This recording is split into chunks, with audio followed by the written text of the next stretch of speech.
Hello नमस्ते जय हिंद। कैसे आप लोग? आइए सब ठीक होंगे। मेरा नाम है अरुण और आप देख रहे हैं नितिन एकेडमी यूट्यूब चैनल।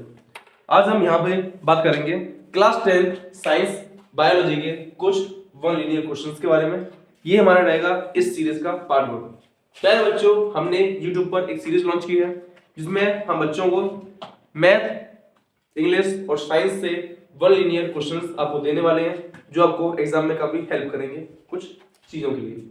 तो चलिए बिना किसी देरी के अपने काम को शुरू करते हैं। प्यारे बच्चों, हम यहाँ पे कुछ क्वेश्चन डिस्कस करेंगे, वन लीनियर क्वेश्चन जो आपको एग्जाम में एमसीक्यू के फॉर्म में काफी हेल्प करेंगे। ठीक है, तो चलिए समझते हैं। पहला क्वेश्चन है आपका चैप्टर नंबर फर्स्ट यानी कि जैव प्रक्रम लाइफ प्रोसेस से बायोलॉजी का। पहला क्वेश्चन बच्चों क्या स्वपोषी पोषण के लिए आवश्यक है? स्वपोषी पोषण क्या होता है? प्यारे बच्चों, स्वपोषी पोषण एक वह प्रकार का पोषण है जिसमें जीव क्लोरोफिल, सूर्य का प्रकाश, H2O यानी वाटर और CO2 इन सभी का यूज करके अपना खाना बनाता है। इसके लिए यह जीव किसी और जीव पर डिपेंडेंट नहीं रहता। इसमें जीव किसी और जीव पर निर्भर नहीं करता और यह जीव आसपास के अकार्बनिक तत्वों को यूज करके अपना खुद का भोजन बनाता है। ऐसे जीवों को हम स्वपोषी कहते हैं और इस प्रकार के पोषण को हम स्वपोषी पोषण कहते हैं। ठीक है, तो क्या बताया बच्चों? CO2, क्लोरोफिल, जल और सूर्य का प्रकाश, ये वो चीजें हैं जिनका यूज स्वपोषी जीव अपने स्वपोषण के लिए करते हैं। चलिए समझते हैं क्वेश्चन नंबर 2। सवाल है प्रकाश संश्लेषण की क्रिया है, यानी कि स्वपोषी पोषण के लिए जीव एक क्रिया करते हैं जिस क्रिया को प्रकाश संश्लेषण कहते हैं। प्रकाश संश्लेषण का मतलब बच्चों होता है प्रकाश की उपस्थिति में अपने खाने को बनाना, make the food in the presence of sunlight. Okay, तो बच्चों क्रिया होती है 6CO2 + 12H2, यानी कि क्या होगा इसमें? जनरली मोस्टली हरे पेड़ पौधे आते हैं इसमें, ग्रीन प्लांट्स, वो कार्बन डाइऑक्साइड और H2O को लेकर उससे C6H12O6 यानी कि ग्लूकोज, क्या बच्चों? ग्लूकोज का फॉर्मेशन करते हैं। उसके अलावा 6 मॉलिक्यूल जल के और 6 मॉलिक्यूल ऑक्सीजन के भी प्रोड्यूस करते हैं। यानी कि बच्चों अगर एग्जाम में क्वेश्चन आपसे पूछे कि बताइए प्रकाश संश्लेषण की क्रिया क्या, प्रकाश संश्लेषण की क्रिया क्या होती है, बच्चों क्या बताएंगे? 6CO2 + 12H2O give to C6H12O6 + 6H2O और प्लस 6O2। ये क्या है क्रिया? यहाँ पे क्लोरोफिल ऊपर, सूर्य का प्रकाश आ जाएगा। ठीक है, आगे बढ़ते हैं बच्चों। अगला क्वेश्चन है अपना यकृत स्रावित करता है, यानी कि हमारे बॉडी में हमारे एब्डोमेन यानी उदर गुहा के राइट साइड में एक ग्रंथि पाई जाती है, एक ग्लैंड पाया जाता है जिसको हम बोलते हैं यकृत यानी कि लीवर। ठीक है, तो बच्चों क्वेश्चन पूछ रहा है यकृत में से कौन सा लिक्विड निकलता है, फॉर्मेशन होता है? तो बच्चों इसका आंसर है पित्तरस यानी कि बाइल जूस। ठीक है, लेकिन बच्चों पित्तरस जो होता है वो हमारे यकृत से स्रावित होता है।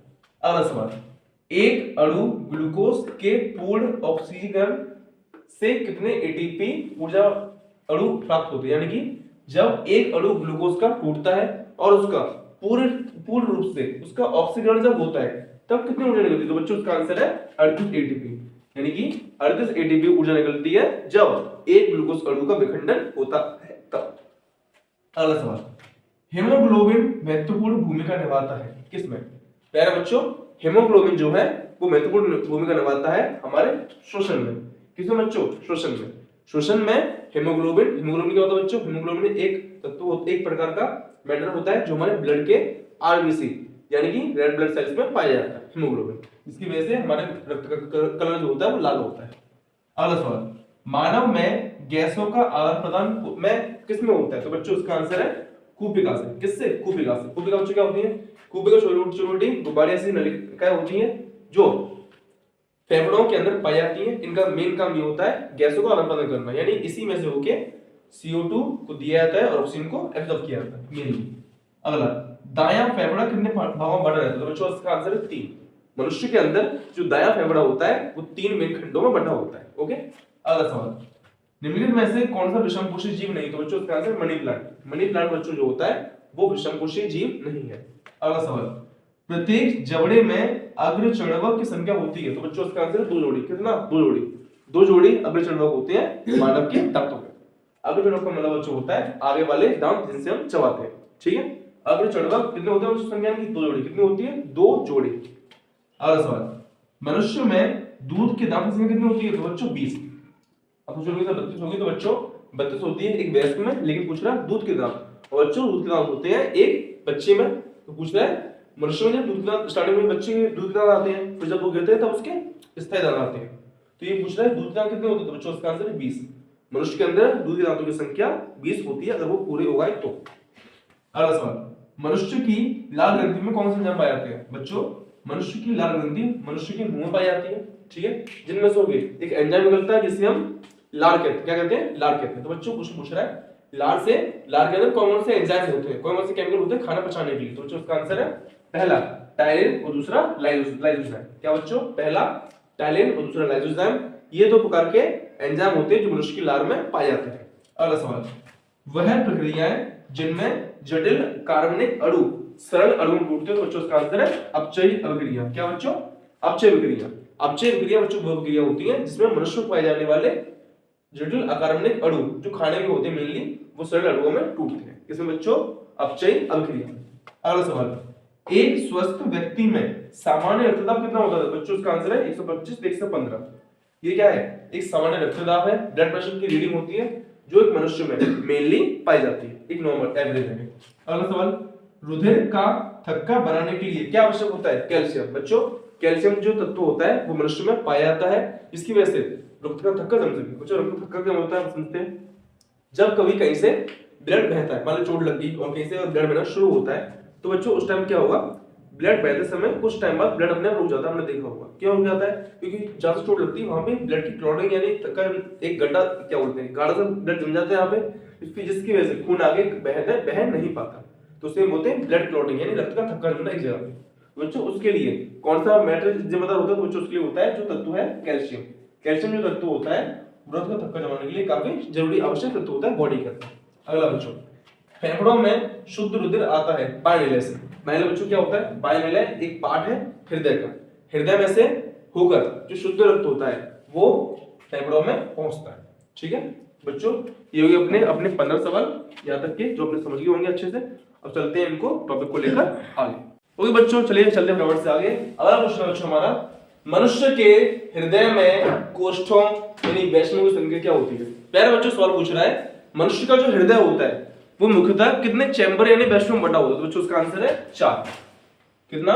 4 भागों में मनुष्य का जो हृदय है वो बटा रहता है, ठीक है। अगला क्वेश्चन, फेफड़ों में शुद्ध रक्त आता है बच्चों कहां से? बाएं निलय से। कहां से बच्चों आता है? बाएं निलय से फेफड़ों में शुद्ध रक्त आता है। अगला सवाल, शुद्ध रक्त को रुधिर के विभिन्न भागों में ले जाती है कौन? महाधमनी। महाधमनी का कार्य होता है हृदय से शुद्ध रक्त को बॉडी के अलग भागों में पहुंचाने का। अगला सवाल, आरबीसी रेड ब्लड सेल्स यानी लाल रक्त की जो कोशिकाएं होती हैं उनके बच्चों जीवन काल ये लाइफ साइकिल कितना होता है? 120 दिन। 120 दिन लाइफ साइकिल होता है आरबीसी का। अगला सवाल बच्चों, मनुष्य का हृदय 1 मिनट में धड़कता है 72 से 75 बार। क्या बच्चों? नोट कर लो, मनुष्य का हृदय 1 मिनट में 72 से 75 बार तक धड़कता है। अगला सवाल, फ्लोएम द्वारा भोजन का स्थानांतरण होता है सुक्रोज के रूप में। किसमें बच्चों? सुक्रोज के रूप में। पादपों में परिवहन के लिए 2 नलिका में होती हैं, पहला फ्लोएम दूसरा जाइलम। जाइलम से जल और खनिज लवण स्थानांतरित होते हैं, जबकि फ्लोएम से खाना जो होता है मुख्य रूप से वो स्थानांतरित होता है पेड़ पौधों में, ठीक है। और किस रूप में होता है? सुक्रोज के रूप में। किसमें बच्चों? सुक्रोज के रूप में जो है खाना पीना, खाना यानी जो मेन उनका जो प्रोडक्ट होता है खाना खाने का, फ्लोएम पेड़ पौधों में स्थानांतरित होता है पेड़ पौधों में, ठीक है। अगला सवाल, पौधों में जड़ों द्वारा अवशोषित जल एवं खनिज किससे स्थानांतरित होगा? जाइलम से। बताया मैंने भी, ध्यान रखिए। जाइलम से क्या होता है? जल और खनिज लवण, और फ्लोएम से अन्य सुक्रोज। अगला सवाल बच्चों क्वेश्चन नंबर 23, वृक्कों का कार्य होता है। वृक्क माने बच्चों किडनीज, यानी जिन्हें बोलते हैं गुर्दे, गुर्दे बोलते हैं, किडनी बोलते हैं या फिर वृक्क बोलते हैं, ठीक है। तो बच्चों वृक्कों का मेन काम क्या होता है बच्चों? समझते हैं। वृक्कों का बच्चों जो मेन काम होता है वो होता है उत्सर्जन। क्या? हमारे बॉडी में पाए जाने वाले हानिकारक पदार्थ को बॉडी से उत्सर्जन यानी आउट करने का काम इसका होता है बच्चों, उत्सर्जन होता है। वही काम कौन करता है? वृक्क यानी हमारी किडनीज करती है। अगला सवाल, मूत्र निर्माण में होता है बच्चों वृक्क में, किडनीज में ही हमारे मूत्र यानी पेशाब यानी टॉयलेट का निर्माण होता है वृक्क में यानी किडनीज में। अगला बच्चों, वृक्क बना होता है किससे? नेफ्रॉन से। बहुत छोटे छोटे करीब 10-15 लाख छोटे छोटे नेफ्रॉन कोशिकाएं होती हैं जिनसे मिलकर एक पूरे वृक्क किडनी बनती है। नेफ्रॉन इसको हिंदी में बोलते हैं वृक्क। क्या बोलते हैं? वृक्क। किसी किडनी की कार्यात्मक इकाई कौन सी होती है? कार्यात्मक रचनात्मक इकाई वो होती है बच्चों वृक्क यानी नेफ्रॉन। अगला सवाल, बिंदु स्राव परिणाम है किसका बच्चों? मूल दाब का। पेड़ों में मूल दाब की वजह से ही बिंदु स्राव होता है। अगला सवाल, बोमेन संपुटक किसका भाग होता है बच्चों? वृक्क नलिका। किसका? वृक्क नलिका का। वृक्क नलिका में ही बोमेन संपुटक पाया जाता है। अगला सवाल, यकृत संश्लेषित करता है किसको? यूरिया को। किसको? यूरिया को। यानी यूरिया यानी जो टॉयलेट में जो यूरिया मिली होती है पेशाब में वो उसको कौन बनाता है? यकृत यानी कि लीवर अपना। अगला सवाल बच्चों, पादपों में जलीय अपशिष्ट उत्पाद है कौन? रबड़, गोंद और लौंग का तेल। ये सब बच्चों चीजें होती हैं जिस प्रकार से मनुष्य उत्सर्जन के द्वारा यूरिन आउट करता है उसी प्रकार से पेड़ पौधे भी कुछ अपशिष्ट बाहर करते हैं बॉडी से, जैसे कि रबड़ हो गया, गोंद है, लौंग का तेल वगैरह, या जैसे कि आपका लाइक हींग होती है। ठीक है, सब चीजें क्या बच्चों? ये सब चीजें पेड़ के उत्सर्जन पदार्थ है जिसको हम अपने काम के लिए यूज करते हैं। लास्ट बच्चों क्वेश्चन है, चमड़े के शोधन में किसका उपयोग होता है बच्चों? किसका प्रयोग होता है चमड़े के शोधन में? तो बच्चों इसका आंसर है टेनिन।